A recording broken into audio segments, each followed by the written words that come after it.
समजा जर का लोकसभेची निवडणूक 2 टप्प्यात न होता एकाच दिवशी झाली तर काय होईल? वेल, तसा प्रश्न हायपोथेटिकल आहे, पण त्यासाठी पवार आणि ठाकरेंचं गणित ठरलेलं आहे.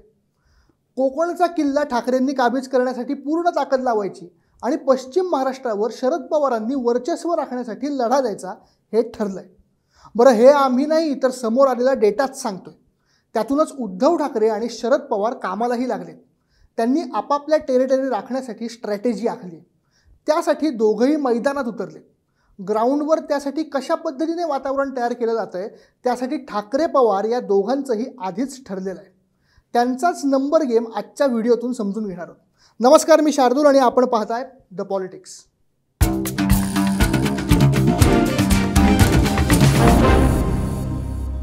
सगळ्यात आधी हायपोथेटिकल प्रश्न निर्माण करण्याचं कारण काय, तर त्याचं उत्तर आधी समजून घेऊ.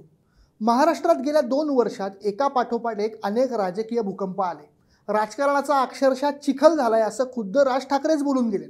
अशा वातावरणात 2 टप्प्यात निवडणुका घेण्यापेक्षा एकाच दिवशी निवडणूक घेऊन विरोधकांची कोंडी करण्याचा प्रयत्न होऊ शकतो अशी एक कुजबूज सुरू आहे. त्यातून विरोधकांचा एकाच वेळी सर्व मतदारसंघात प्रचार करत फिरणं कठीण जाईल. शिवाय निवडणुका अगदी तोंडावर आल्या, कधीही आचारसंहिता लागेल. त्यामुळे हा हायपोथेटिकल प्रश्नावरून आम्ही एक डेटा काढला, ज्यावरून असं दिसलं की उद्धव ठाकरे आणि शरद पवार यांचं आधीच ठरलेलं आहे. ते काय, तर मुंबईसह कोकण कोणाचं आणि पश्चिम महाराष्ट्र कोणाचा, या 2 प्रश्नांचं उत्तर उद्धव ठाकरे आणि शरद पवारांनी आधी ठरवून टाकलेलं आहे. त्यासाठी ते कामाला लागलेत. ते कसे, त्याचा डेटा आता मी तुम्हाला दाखवतो. सुरुवात करूया उद्धव ठाकरेंपासून. नोव्हेंबर 2023 ते फेब्रुवारी 2024 या मागच्या 3 महिन्यात उद्धव ठाकरेंनी तब्बल 28 सभा घेतल्या. जनसंवाद यात्रेच्या माध्यमातून त्यांनी प्रामुख्याने कोकण पट्ट्यात म्हणजे रायगड, रत्नागिरी, सिंधुदुर्गात जाऊन शक्ती प्रदर्शन केलं, सभा घेतली.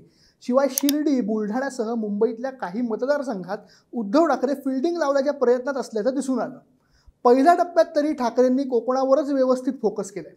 रायगडात तर उद्धव ठाकरेंनी विशेष लक्ष दिलंय. असं का, ते पण बघूयात. उद्धव ठाकरे यांच्या रायगड जिल्ह्यात एकूण 6 सभा झाल्या. त्या कुठे कुठे ते तुम्ही स्क्रीनवर पाहू शकता. पण याच रायगडमध्ये 2019च्या लोकसभा निवडणुकीत ठाकरेंचा उमेदवार पडला होता. 44% अधिक मतं घेऊनही अनंत गीते यांचा पराभव झाला होता. त्यामुळे यंदा ठाकरे गटाला रायगडमधील मतदारसंघाकडून फार अपेक्षा आहेत. त्यासाठी त्यांनी रायगड लोकसभा मतदारसंघातून उमेदवार उभा करण्यासाठीची तयारी खूप आधीपासून केल्याचं हा डेटा सांगतोय. रत्नागिरी आणि सिंधुदुर्गचा मतदारसंघ सेफ करणं आणि रायगड काबीज करणं यासाठी ठाकरे स्वतः मैदानात उतरले. तळ कोकणातही उद्धव ठाकरेंनी मागच्या 3 महिन्यात 6 सभा घेतल्या. चिपळूण, रत्नागिरी, राजापूरसह कणकवली, मालवण आणि सावंतवाडीतही त्यांनी सभा घेत जोरदार बॅटिंग केली होती.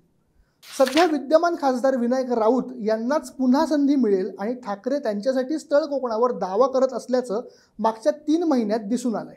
विनायक राऊतांसाठी तळ कोकणाचा मतदारसंघ सेफ करण्यासाठीच ठाकरेंनी रत्नागिरी, सिंधुदुर्गात जनसंवाद सभा घेतल्या. सिंधुदुर्गात जाऊन ठाकरेंनी राणे पिता पुत्रांसह केसरकरांनाही थेट चॅलेंज दिलंय. परभणी, ठाणे आणि धाराशिव या हक्काच्या समजल्या जाणाऱ्या मतदारसंघांमध्ये उद्धव ठाकरे दुसऱ्या टप्प्यात जाण्याची शक्यता आहे.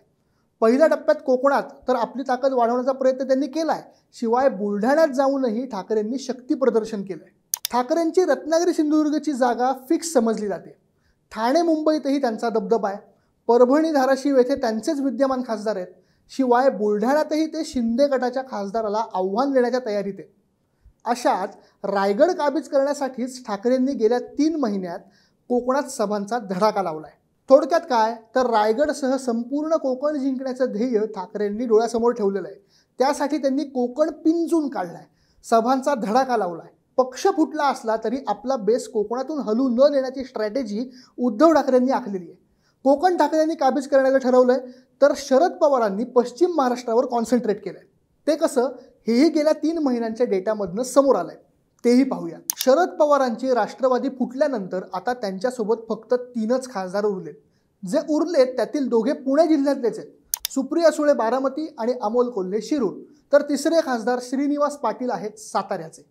या 3 जागा जर सोडल्या तर शरद पवार गटाने पश्चिम महाराष्ट्रावर व्यवस्थित मोर्चे बांधणीला सुरुवात केली.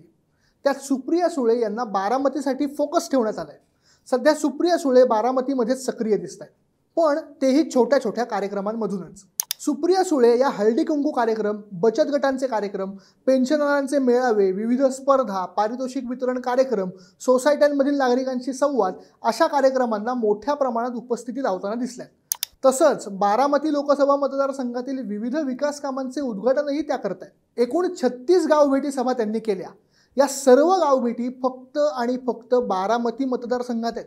आता जर जयंत पाटील यांनी केलेलं कॅम्पेनिंग पाहिलं तर त्यातूनही शरद पवार गट कोणत्या जागांसाठी फिल्डिंग लावतंय याचा अंदाज येईल. जयंत पाटील यांच्या गेल्या 3 महिन्यात 29 सभा झाल्यात. त्यातील 10 तर मेळावेच होते. 1 फेब्रुवारीत राष्ट्रवादी विजय निश्चय या कॅम्पेन खाली 10 मेळावे घेतले गेले. सातारा, सोलापूर, अहमदनगर, शिरूर या ठिकाणीच हे मेळावे झाले. शिवाय माढा आणि सांगलीतही जयंत पाटील यांच्याकडून बैठका आणि तयारी सुरू असल्याचं दिसून आलंय. त्यात वाळवा आणि इस्लामपूरमधील विकास कामांचा शुभारंभ असे अनेक छोटे मोठे कार्यक्रमही आलेच. आता स्पेसिफिक शरद पवारांच्या बाबतीत बोलायचं झालं तर शरद पवारांनी यात स्मार्ट खेळ केली. त्यांनी थेट जाहीर सभा घेणं टाळलंय. त्याऐवजी त्यांचा कलही वेगवेगळ्या कार्यक्रमांना जाणं, तिथे भाषणं करणं, आपली भूमिका मांडणं आणि तिथल्या मतदारांना कनेक्ट करणं अशा पद्धतीचा राहिलेला आहे. शरद पवारांनी उद्धव ठाकरेंच्या तुलनेत सभांचा धडाका लावलेला नाही, पण छोट्या मोठ्या कार्यक्रमांमधून मेळाव्यांना शरद पवारांनी हजेरी लावली. मोठ्या सभा घेण्याऐवजी त्यांनी वेगवेगळ्या ठिकाणी जाऊन भाषणं करणं, भूमिका मांडणं यावर भर दिलाय. विशेष म्हणजे साखर कारखान्यांच्या कार्यक्रमांना हजेरी लावून वातावरण निर्मिती केली आहे. त्यांनी ज्या ठिकाणी कार्यक्रमांना हजेरी लावून भाषणं केली त्याची संख्या 27 होती. या कार्यक्रमांची टेरिटरी होती खास करून शिरूर, माढा, सातारा आणि अर्थात बारामती.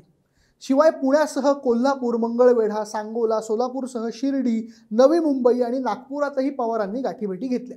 गेल्या 3 महिन्यात कोण कुठे किती सक्रिय आहे यावरून एक गोष्ट स्पष्ट झाली आहे, ती म्हणजे कोकण काबीज करण्यासाठी ठाकरे एकीकडे शर्थीचे प्रयत्न करतायत तर दुसरीकडे शरद पवारांनी पश्चिम महाराष्ट्राचा गड जिंकण्याचं ध्येय डोळ्यासमोर ठेवलंय.